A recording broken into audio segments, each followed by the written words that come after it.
గర్భస్రావం లేదా అబార్షన్ అనేది ఏ మహిళకైనా చాలా బాధాకరమైన విషయం.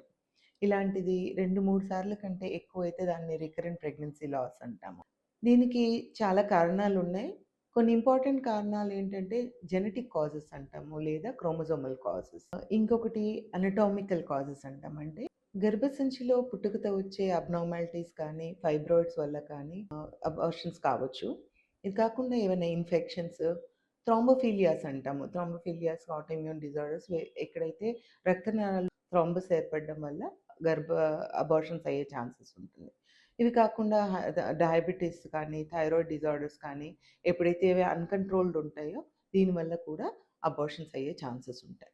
ఇవాళ రేపు చాలా వరకి లేట్ మ్యారేజెస్, ప్రెగ్నెన్సీ ప్లానింగ్ చాలా లేట్‌గా చేసుకోవడం వల్ల, లేదా స్మోకింగ్, ఆల్కహాల్ లాంటి అలవాట్లు ఉండడము, సెడెంటరీ లైఫ్ స్టైల్ వల్ల, ఇవన్నిటి వల్ల కూడా అబార్షన్స్ అయ్యే ఛాన్సెస్ ఎక్కువగా ఉన్నాయి.